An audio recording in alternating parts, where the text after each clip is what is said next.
मैं फरहान और आप देख रहे हैं इंडियन मीडिया को। और आज हमारे साथ शरिया खान साहब हैं और आज हम बात करेंगे जो 2020 का काऊ प्रोटेक्शन बिल पास हुआ है उसके ऊपर, वो एक्ट बन गया, उसके ऊपर बात होगी।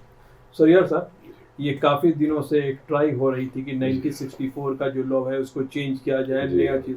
तो इसमें मोरल जो मेन चेंजेस आए हैं उसमें आप किसी भी टाइप के कैटल को नहीं काट सकते हैं।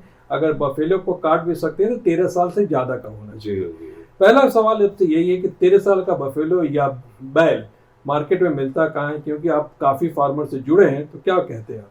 देखिए, एक तो है कि कैटल जो ब्लैंकेट बैन किए हैं और सिर्फ एक पर्टिकुलर कैटल यानी बफेलो में 13 साल के बाद खाने की इजाज़त दी है, उससे कैटल पॉपुलेशन में बिल्कुल ही इम्बैलेंस आ जाएगा।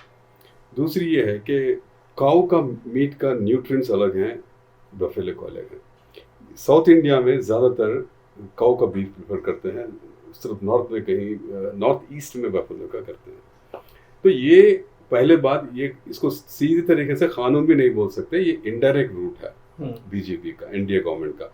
फार्मर्स का भी ऑर्डिनेंस लाए, लव जिहाद का भी ऑर्डिनेंस लाए, इसका भी ऑर्डिनेंस लाए। ऑर्डिनेंस लाने का मतलब ये है कि आपको खुद कन्विक्शन नहीं है, आपको खुद लोगों को आप जानते हैं कि लोग इसको पसंद नहीं करते बोल के, that is why they have taken the indirect route.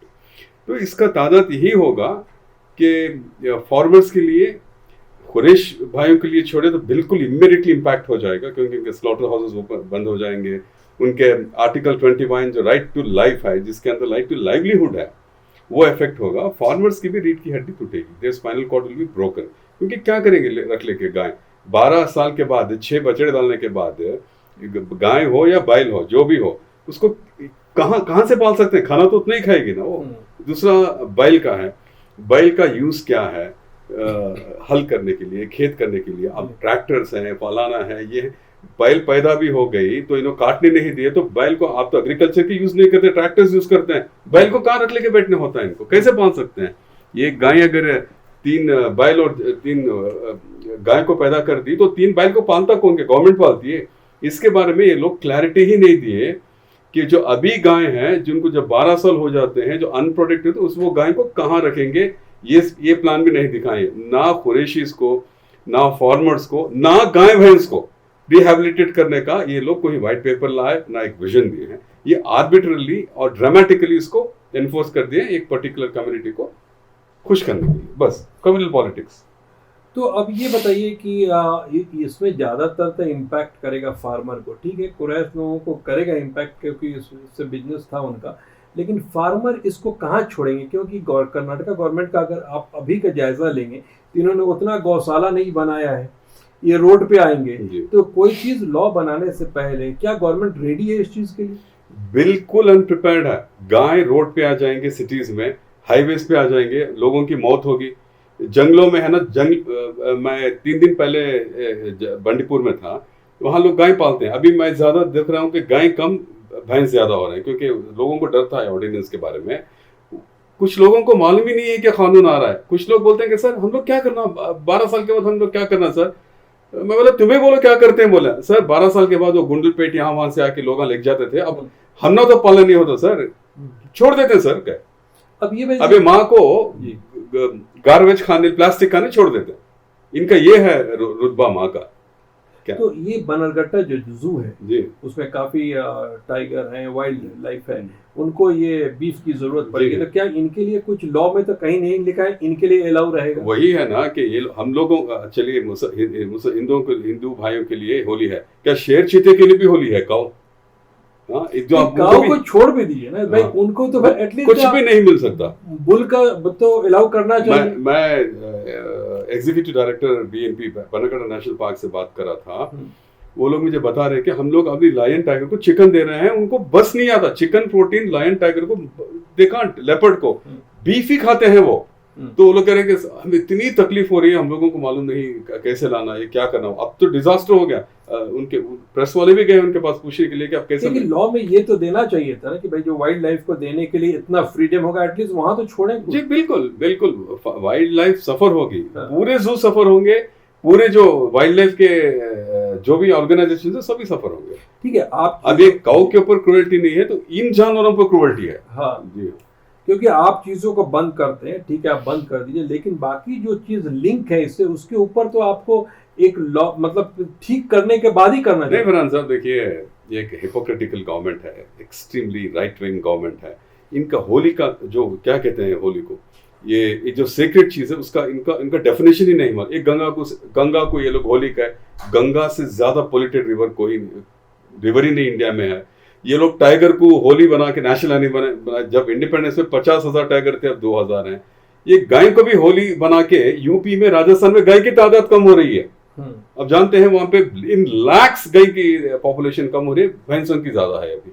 तो ये क्या किस तरीके का होलीनेस है? और कहीं भी वेदास में ये नहीं है कि गाय खुदा है, वेदास में नहीं है। हिंदूज भी मानते हैं, और ये भी हिंदूज गाय को वर्शिप भी नहीं करते, तो उनके एसेंशियल प्रैक्टिसेस में भी नहीं है। जो सुप्रीम कोर्ट बोल के है कि जो किसी मजहब में जो एसेंशियल प्रैक्टिस है हम उसको रहने देंगे, बाकी को तो आपके एसेंशियल प्रैक्टिस में भी गाय और ये होली नहीं है। अब ये जो बिजनेस में कुरैश लोग हैं, इन लोगों ने कहा है कि कोर्ट जाएंगे, क्या लगता है क्या कोर्ट? देखिए जाएंगे, कोर्ट को जाना है, जाके इनके ग्राउंड से ही होना चाहिए कि क्रुएल्टी तो कहाँ की क्रुएल्टी है। हम लोग 1964 का लॉ कंप्लाई करें, इतने साल हुआ कोई प्रॉब्लम नहीं था। और हमारा right to livelihood, article 25, 26, right to conscious, right of religion, जो भी है हर चीज में डालेंगे। आर्टिकल 15 में डालेंगे, डिस्क्रिमिनेशन नहीं कर सकते आप। तो हम लोग अब हिंदूज भी हैं, आज गाय का है, एक विष्णु के 10 अवतार में मच्छी भी है, सुअर भी है, वो क्या कहते हैं टॉर्टोइस भी है।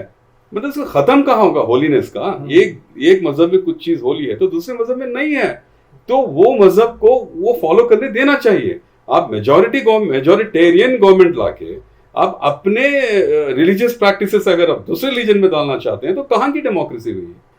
चलिए साहब, एक क्वेश्चन आपसे और है कि असदुद्दीन ओवैसी साहब की जो पार्टी है, इसके कर्नाटका के जो ग्रुप है उसमें नए लीडर आए।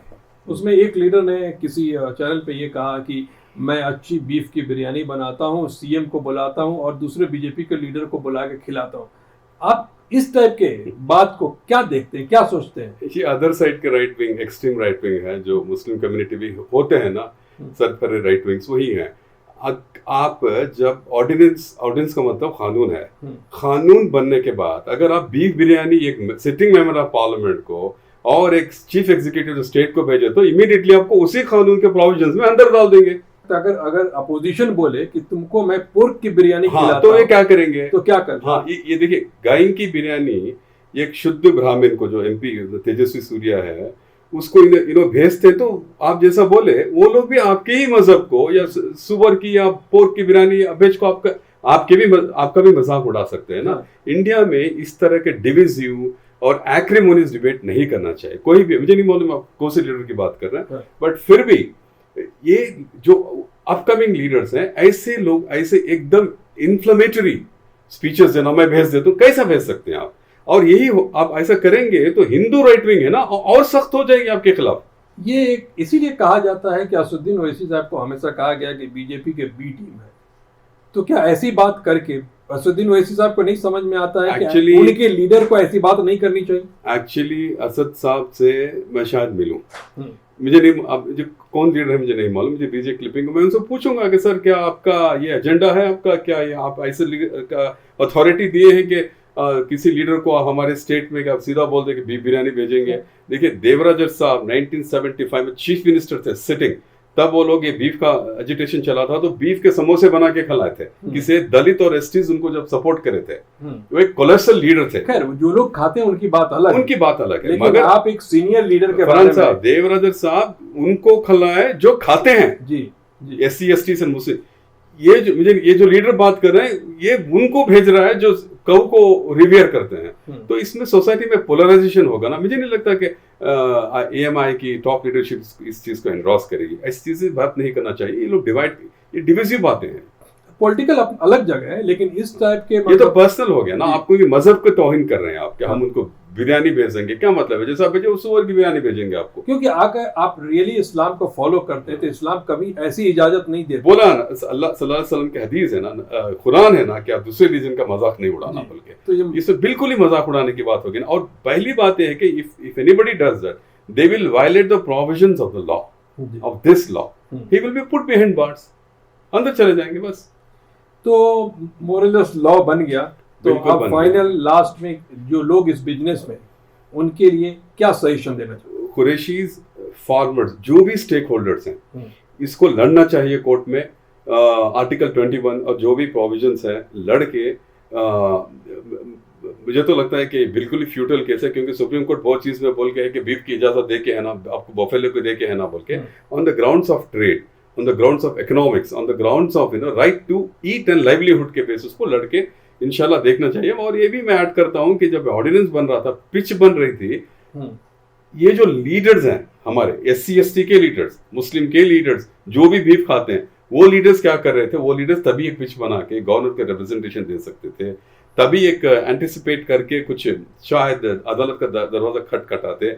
जब ऑर्डिनेंस, जब लॉ भी असेंबली में पास हुआ था और काउंसिल में पास नहीं हुआ, जब जाके गवर्नर को भी मिल सकते थे कि सर ये हमारा इस तरह का प्रॉब्लम है, आप हम लोगों को रिहेबिलिटेशन का विजन देके, कहाँ रिहेबिलिट करते हैं बोले नहीं है, हम लोग कुरैशी, हमारे बच्चे पढ़ रहे हैं, ओवरनाइट आप बंद कर दे तो हमारे बीवी बच्चे क्या जाना, हमारे बच्चे पढ़ना कैसा, ये सब, और है ना गौशाला सब बनाना था हर गांव में बना के, विदाउट रिहेबिलिटेशन प्लान ये लोग इतना ड्रामेटिकली करे ना, इसको चैलेंज करना कि क्या कानून को इतना ड्रामेटिकली आप ला सकते हैं क्या बोल। एक चीज पूछना चाहूंगा आखिर में कि देखिए, क्योंकि ये एक्ट बन गया है, नादानी में अगर कोई हरकत करता है, क्योंकि देखिए लॉ बहुत खतरनाक है, 7 साल जेल हो जाएगी, लाखों का फाइन है, तो क्या सजेशन देंगे कि जब तक कुछ राहत कोर्ट से नहीं मिलती है, लोग बचपना ना करें, अननेसेसरी काटे? कोर्ट से एक राहत आके है, 2 दिन पहले सुप्रीम कोर्ट बोल के है कि कैटल ट्रांसपोर्टेशन में, इस्लाम में ये भी है कि कैटल ट्रांसपोर्टेशन एंड मीट भी नहीं कर सकते, अगर करें तो बराबर रीजंस बताना बोल के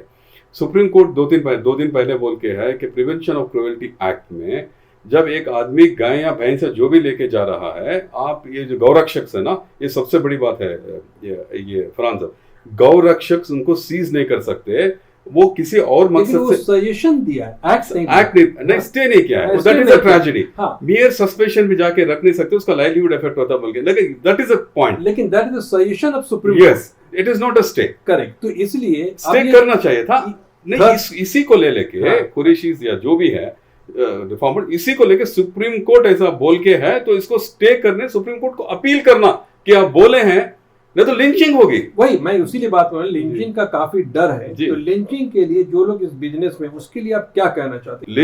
लिंचिंग होने की पूरी इसमें है, और हमारे कानून में लिंचिंग के डेडिकेटेड लॉस नहीं है, IPC में ही करते हैं, अटेम्प्ट टू मर्डर जो भी है, मॉब, ये उसमें करते हैं, लिंचिंग्स के लॉस भी नहीं है। ये जो कौ का जो कानून बना है, उसके लिए तो स्पेसिफिक एंटी लिंचिंग लॉज आना चाहिए कि अगर पकड़े तो गौरक्षक फलाना नहीं कर सकते, हमें उनको पर ये तो कॉग्निसेबल ऑफेंस बना है ना, वो भी बनाना कि अगर आप किसी गाय भैंस को सीज कर दिए, अगर उनके पास वाकई वो सर्टिफिकेट था और किसी को जान और माल से कुछ नुकसान हुआ, तो हम आपको भी 10 साल अंदर भेजते हैं बोल के, वो लॉ नहीं बनाए ये लोग। It's a incomplete law, it is a complete authorisation to the गौरक्षक्स वो थर्ड पार्टीज कि they can take vigilante justice करें, ये मॉब जस्टिस करें। शरिया साहब बहुत बहुत शुक्रिया बात करने के लिए, thank you so much watching Indian media.